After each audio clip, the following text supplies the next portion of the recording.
Assalamualaikum warahmatullahi wabarakatuh. Saya Rizky Zahra dari kelas 12-3 di wawancara Bu Afina untuk memberitahu tentang budaya dan suku Bu Afina. Aku sama temen aku.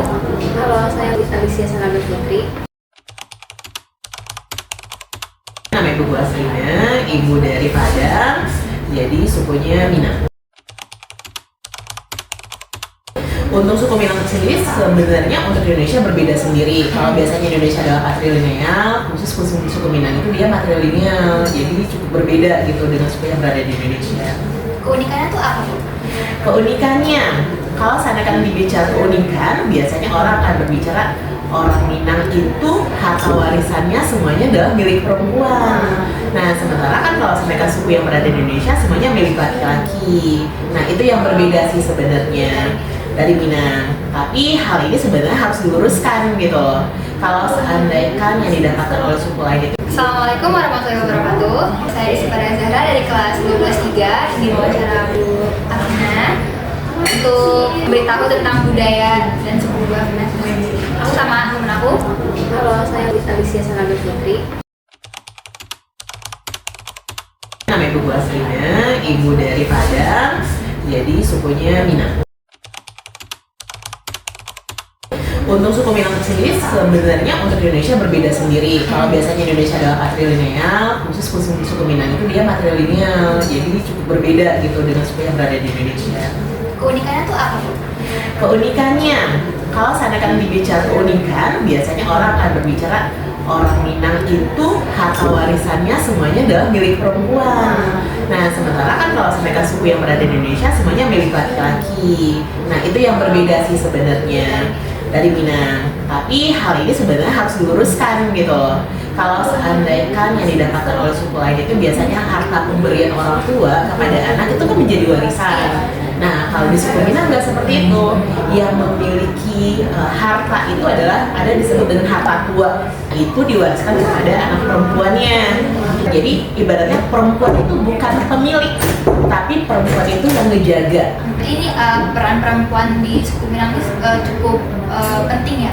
Sangat fundamental, karena kalau seandainya di perempuan di suku Minang itu adalah, kalau di Minang itu namanya bundokan doang sebenarnya. Karena logikanya adalah kalau seandainya di suku lain suami itu yang memiliki harta, terus istrinya ikut kepada suaminya. Kalau di Minang nggak seperti itu, jadi suami yang pergi ke rumah laki-laki.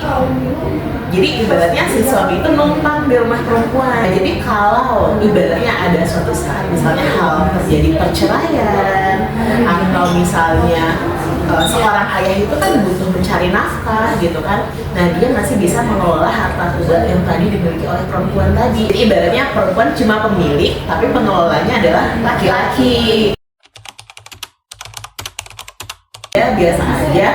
Kalau seandainya di aspek kebudayaan mungkin ya, Minang memiliki budaya-budaya khas. Misalnya kalau seandainya paling tari-tarian, atau di Minang itu biasanya petatah petitih karena kami Melayu kan. Nah, itu digunakan atau dalam acara itu digunakan.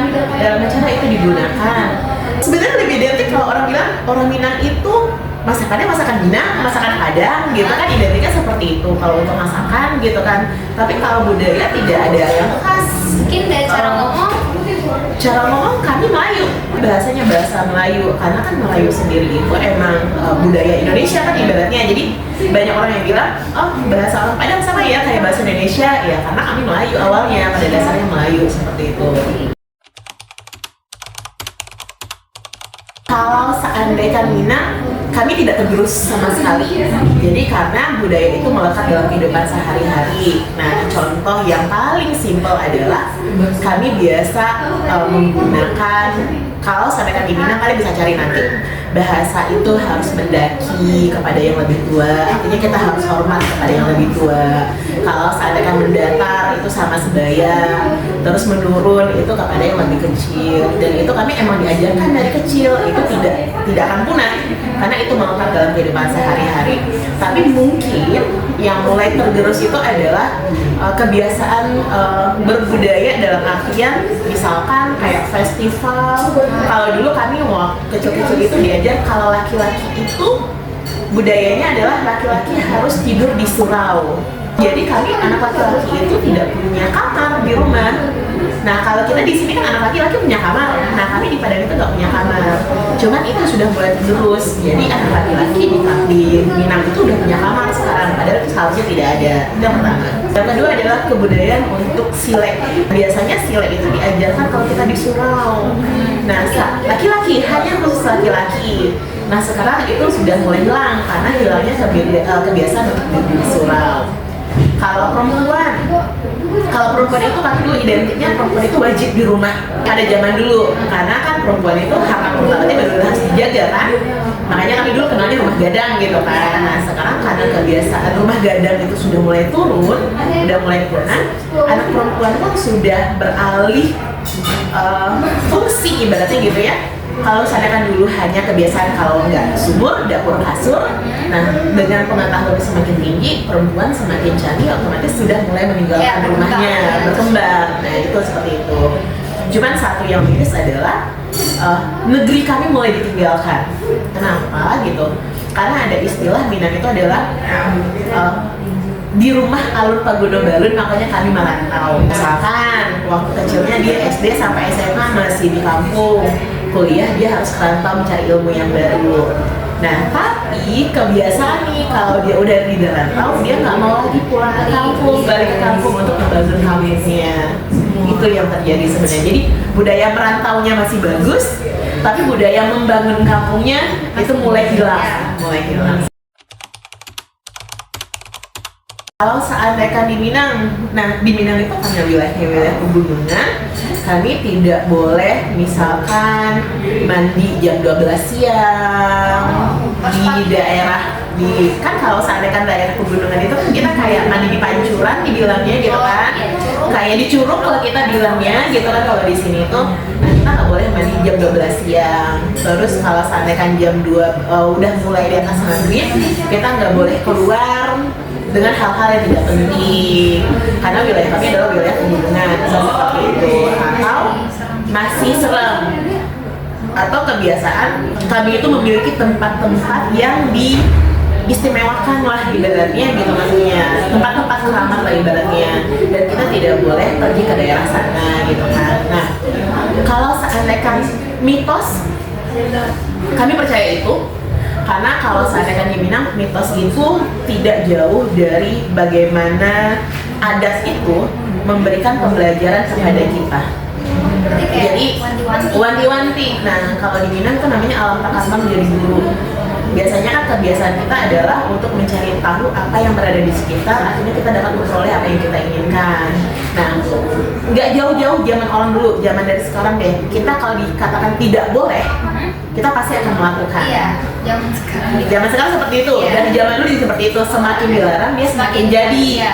Nah makanya karena kami Melayu di Minang itu, kami memulai dengan bahasa-bahasa kiasan seperti itu.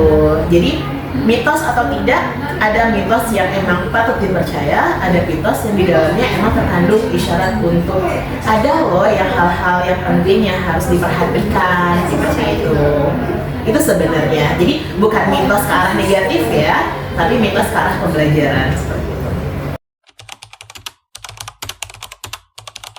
Cara Ibu untuk masyarakat budaya sebagai generasi muda yang berada di rantau, terkadang suka sedih melihat kampung sendiri itu ketika dia tidak mau berkembang.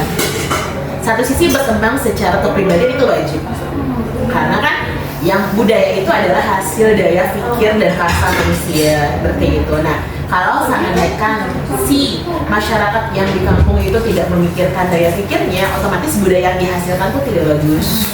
Akhirnya tergerus kebudayaan itu. Nah tapi kalau seandainya generasi mudanya memiliki akal pikiran yang lebih muda atau lebih intuitif, otomatis budaya itu akan dikembangkan menjadi lebih baik.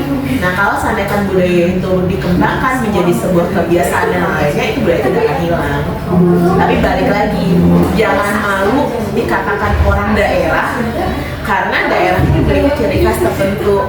Coba lihat Bali gitu, maksudnya kan orang Bali nggak mau dikatakan Iya. sebagai orang Bali, malah dia bangga. Nah, apa yang membuat dia bangga?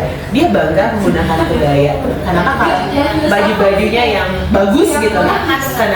Kenapa kami yang orang Minang gitu, maksudnya Minang itu kan budayanya baju kurung, ya kan? Pakai rok, kenapa kami tidak menggunakan itu? Gitu. Itu sih sebenarnya. Jadi tidak malu dengan kebudayaan daerah masing-masing. Toh kalau tidak kita, siapa lagi yang melestarikan? Baik, terima kasih Bu Afrina untuk sudah mau diwawancara oleh kita berdua. Kurang lebihnya tadi mohon maaf atas kata-katanya salah juga. Terima kasih Bu Afrina. Ya, sama-sama. Oke, sudah. Wassalamualaikum warahmatullahi wabarakatuh. Waalaikumsalam warahmatullahi wabarakatuh.